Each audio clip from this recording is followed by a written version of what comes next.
மானஸ் பக்கங்கள். Hi friends, இது மாலிகாவின் கேளுங்க கதை கேளுங்க. மானஸ் எழுதிய ஒரு கூட்டு பறவைகள், அத்தியாயம் 89. ஏதேனும் ஒரு வேலையை சாக்காக வைத்துக்கொண்டு அடிக்கடி உளுந்தூர்பேட்டை வந்து சென்றான் தருண். நிதிஷ் வந்து விட்டு இருக்க அவனை பார்வையாலேயே துளைத்தான். என்ன தம்பி, அடிக்கடி இங்கேயே சுத்திக்கிட்டு இருக்க? கல்யாண விஷயமாதான் அண்ணா. யாரோட கல்யாணம் என்றவனை திகைத்து பார்த்தான் தருண். நிதிஷ் உதட்டுக்குள் சிரிப்பை அடக்கி விட்டு செல்ல ஓடி வந்து விட்டான் தருண். ஐயோ, இனிமேல் போகவே கூடாதுடா என்று வருணிடம் புலம்பினான். சரிவிடு, அடுத்த தடவையிலிருந்து அங்கே வேலை இருந்தா சொல்லு, நான் போயிட்டு வரேன். எதுக்கு? அதெல்லாம் வேண்டாம் என்றான் அவசரமாக. அவனை அழுத்தமாக பார்த்து வைத்தான் வருண். அண்ணா, அன்னைக்கு என்கிட்ட மறுத்து பேசும்போது இருந்த தீர்க்கம் இப்போ உன்கிட்ட இல்லையே அவன் என்றான் தாடையை தேய்த்தவாறே. ஓஹோ, அப்படியா? அப்போ என்ன இருக்கு என்றான் கோபமாக. திருட்டுத்தனம்தான் தெரியுது சட்டென்று வருண் கூற திகைத்தான் தருண். அண்ணா ஒத்துக்கோ படா என்று விட்டு தலையை குனிந்து கொண்டான். ஆஹா அண்ணா, மாட்டிக்கிட்டியா என்றவன் அக்கா என்று கத்தினான். டேய் டேய் என்று அவன் வாயை அவசரமாக பொத்தினான் தருண். அவன் கையை வம்படியாக எடுத்துவிட்டு மீண்டும் மிருணாளினியை அழைத்தான். என்னவோ ஏதோ என்று பதறி ஓடி வந்தாள் அவள். அக்கா, அண்ணா மாட்டிக்கிட்டான். ஏய் சும்மா இருடா, அப்படியெல்லாம் எதுவும் இல்லக்கா, அவன் ஏதோ உளர்றான். தருணின் கண்களில் இருந்த பதட்டத்தையும் வருணின் கண்களில் இருந்த குறும்பையும் கண்டுகொண்டாள்.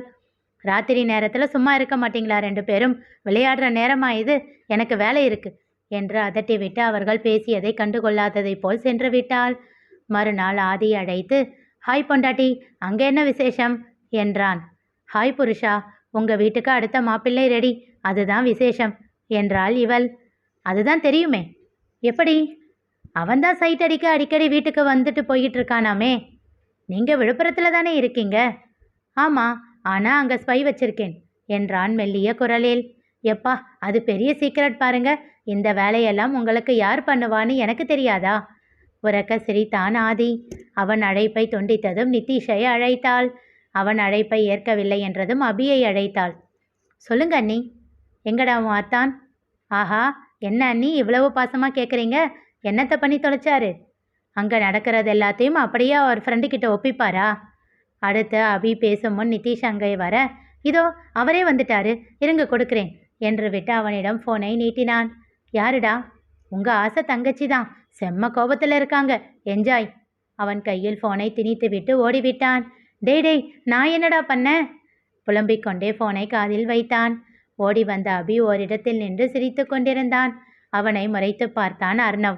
என்னடா லுக்கு, நீ ஏதோ பண்ணிட்டு அத்தானை மாட்டி விட்டிருக்கியா? டேய், நீ பார்க்குறதுக்கு பேக்கு மாதிரி இருந்தாலும் பயங்கர ஷார்ப்பு தான்டா. சி அண்ணா, அத்தான் பாவம். விடுடா, நல்லா வாங்கட்டும். வரியா, போய் வேடிக்கை பார்க்கலாம் அவன் முறைத்து விட்டு நகர. இவன் ஒருத்தன் அம்பிக்கு அடுத்த வீட்டு பையன்னு நினப்பு என்று முணுமுணுத்து கொண்டே திரும்ப, டேய் அபி, உன்னை பார்க்க ஒரு பொண்ணு வந்திருக்குடா என்றாள் வேதா. பொண்ணா? யோசித்து கொண்டே முன்னே இருந்த திண்ணை ஹாலுக்கு சென்றான். முன்பு திண்ணை இருந்த இடம் இப்பொழுது வரவேற்பறையாக மாற்றப்பட்டு விட்டது. வீட்டை ஒட்டி பக்கத்து இடத்தை விலைக்கு வாங்கி அதில் ஷெட் கட்டிவிட்டனர். பைக் மற்றும் சைக்கிள்களின் எண்ணிக்கை கூடிவிட்டதால் இந்த ஏற்பாடு. அது மட்டும் இல்லாமல் வீட்டு தேவைக்கென்று ஒரு காரும் உள்ளது. அப்போதுதான் வீட்டிற்குள் நுழைந்த வேணு அவளை கண்டு புன்னகைத்தான். என்னம்மா? அபியை பார்க்கணும் அங்கிள். வெயிட் பண்ணுமா, வருவான். அதே புன்னகையோடு சொல்லிவிட்டு உள்ளே செல்ல அவன் எதிரே வந்தான் அபி. அவனை கண்டும் காணாமல் வேணு தாண்டி சென்று விட பெருமூச்சு ஒன்றை விட்டபடி வெளியில் வந்தான். அவன் எதிர்பார்த்ததைப் போல் அவள்தான் நின்றிருந்தாள். அவளை கண்டதும் அவன் முகம் இறுகியது. என்ன வேணும் உனக்கு? எதுக்கு வீட்டுக்கெல்லாம் வர? மெல்லிய குரலில் கேட்டாலும் அவன் குரலில் இருந்த கோபத்தை உணர்ந்தாள் அவள். இல்லை அபி, நீ 2 டேஸாக காலேஜுக்கு வரல இல்லை, அதுதான் உனக்கு நோட்ஸ் எடுத்துக்கிட்டு வந்தேன். இப்போ நீ கொண்டு வந்து கொடுத்தா மட்டும் என்னால் எழுதவா முடியும்? அண்ணன் கல்யாணம் முடிஞ்சு நானே யார்கிட்டையாவது வாங்கி பார்த்து எழுதிக்கிறேன், நீ எடுத்துக்கிட்டு போ. இல்லை அபி, உனக்கு டைம் இருக்காதுன்னு எனக்கு தெரியும், அதனால தான் உனக்கு தனியாக நோட்டு போட்டு எழுதி கொண்டு வந்திருக்கேன். இதை நீயே வச்சுக்கோ, பார்த்தெல்லாம் எழுத வேண்டாம். ஒரு நொடி திகைத்தான். பின் சமாளித்து கொண்டவன், இப்போ இதையெல்லாம் நீ பண்ணிக்கிட்டு இருக்க? அவளை நெருங்கி மெல்லிய குரலில் பல்லை கடித்து கேட்டான். என்ன உனக்கு தெரியாதா அபி என்றாள் அமைதியாக. சட்டென்று அவள் கையில் இருந்த நோட்டை பறித்து கொண்டவன், நீ முதல்ல கிளம்பு, எவ்வளோ சொன்னாலும் உனக்கு புரியவே மாட்டேங்குது என்றான் கடுப்பாக. அவளோ அதையெல்லாம் கண்டுகொள்ளாமல் அமைதியாக சென்று விட்டாள். பெருமூச்சு ஒன்றை விட்டு விட்டு கதவை தாழ் போட்டு விட்டு திரும்ப இடுப்பில் கையை வைத்து அவனை முறைத்தபடி நின்றிருந்தாள் அன்விதா. அவளை கண்டு திகைத்தான். அந்த பொண்ணு யாருடா? என் கூட படிக்கிற பொண்ணு. இவளை எங்கேயோ பார்த்துருக்கேனே. நெற்றியில் தட்டி யோசித்தாள். அங்கே இருந்து நழுவ முயற்சித்தான் அபி. டேய் நில்லு, இது அந்த தேட்டர்காரங்க வீட்டு பொண்ணு தானே? அடிப்பாவி, ஹாஸ்டலில் இருந்துக்கிட்டு ஊரில் எல்லாரையும் தெரிஞ்சு வச்சிருக்கு பாரு. அது சரி, எந்நேரமும் மாம்பழ பையன் மாதிரி இவ தானே வண்டி எடுத்துக்கிட்டு ஊர் சுற்றிக்கிட்டு இருக்கா தனக்குள் சொல்லி கொண்டான். அவன் முதுகில் ஒரு அடி வைத்து, சொல்லுடா, அந்த பொண்ணு பேரு நந்திதா ஸ்ரீ தானே?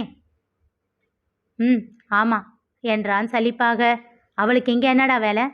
நோட்ஸ் கொடுக்க வந்தா சொல்லிவிட்டு உள்ளே செல்ல முயன்றான். அபி, அதுக்கு மட்டும்தானா? ஆமாம் என்றான் அவளை முறைத்தவாறு. ஓஹோ, அப்போ அதுக்கு தான் நம்ம சென்டரில் டிப்ளமோ கோர்ஸ் படிச்சுக்கிட்டு இருக்காளா? மித்ரா சிட்டிக்கிட்ட பேக்கிங் கிளாஸ் வராளா? அதெல்லாம் எனக்கு தெரியாது. டேய் தம்பி, ரொம்ப சமாளிக்காதடா நின்று அவளை முறைத்தான் அபி. என்னடா முறைக்கிற? ஒருத்தங்களுக்கு அவங்க முதுகையே பார்த்துக்க வழி இல்லையாம், இதில் அடுத்தவங்க விஷயத்தை பற்றி பேசுறது எனக்கு என்னடா தெரியல? முதல்ல உன் லவ்வை பாரு. பைத்தியம், நீயும் அண்ணா அத்தான் மாதிரி ஆரம்பிச்சிட்டியா? நீ லவ் பண்ணல, ஓகே. தருண் மாமாவும் லவ் பண்ணலான்னு உனக்கு தெரியுமா? எனக்கு தெரியும், ரொம்ப தான் தெரியும். குட்டி போட்ட பூனை மாதிரி அடிக்கடி இங்கே வந்து சுற்றிக்கிட்டு இருக்கிறது எதுக்குன்னு தெரியாத பேக்கு தானே நீ. என்னடா சொல்கிற? திகைத்தாள் அன்விதா. அப்பொழுது அழைப்பு மணி ஒலிக்க சென்று கதவை திறந்தான் அபி. அங்கே நின்றிருந்த தருணை கண்டு விழி விரித்து ஆச்சரியமாக பார்த்தாள் அன்விதா. நம்மட்டு சிரிப்போடு, வாங்க மாமா என்று விட்டு அன்விதாவை கிண்டலாக பார்த்தவாறே உள்ளே சென்றான் அபி. எதிரே ருத்ரமூர்த்தியாய் நின்றிருந்தான் நிதிஷ். ஆஹா, இந்த கேரக்டரை மறந்துட்டோமே தனக்குள் சொல்லிக்கொண்டு சத்தமில்லாமல் நழுவினான். அவன் தலைமுடியை கொத்தாக பிடித்து இழுத்துச் சென்றான் நிதிஷ். அத்தான் அத்தான் விடுங்க அத்தான் கெஞ்சினான் அவன். எல்லாத்தையும் நீ பண்ணிட்டு பழிய ஏன் மேலே போடுவியாடா கம்ப்யூட்டர் மண்டை என்று சொல்லிக்கொண்டே அவன் தலையை பிடித்து ஆட்டினான். உறக்க சிரித்தான் அபி. நிதி, என்ன பண்ற? கையை எடு அவன் தலையிலிருந்து. வேகமாக அபியை அவனிடம் இருந்து பிரித்தாள் அஸ்விதா. வலிக்குது அத்தான் என்றான் பாவமாக முகத்தை வைத்து. அஸ்விதா நிதிஷை முறைக்க அவனோ அவ்விடம் விட்டு வேகமாக சென்று ஆதியை அழைத்தான். டேய் மச்சான், எப்போடா வர? எனக்காக பேச இங்கே ஆளே இல்லடா அழாத குறையாக கேட்டான் நிதிஷ். என்ன தருண் திடீர்னு? அன்விதா கேட்டாள். பெரியம்மா மாமாவோட ட்ரெஸ் எல்லாம் கொடுத்துட்டு வர சொன்னாங்க. அந்த பெரிய பையை அவளிடம் நீட்டினான் தருண். இதை தூக்கிட்டு அங்கேருந்து பஸ்ஸில் வந்தியா? அங்கேயே அண்ணா கிட்ட கொடுத்துருந்தா அண்ணா காரில் இல்லை ஜீப்பில் வர்றப்போ எடுத்துக்கிட்டு வந்திருப்பான் இல்லை? ஓ, இப்போ எதுக்கு தேவையில்லாமல் வந்தேன்னு கேட்குறியா? அவன் கோபத்தோடு கேட்பது போல் கேட்க அவன் எதிரில் கையை கட்டி அழுத்தமாக பார்த்து கொண்டே நின்றிருந்தாள் அன்விதா. அவள் பார்வையை சந்திக்க முடியாமல் தடுமாறினான் தருண்.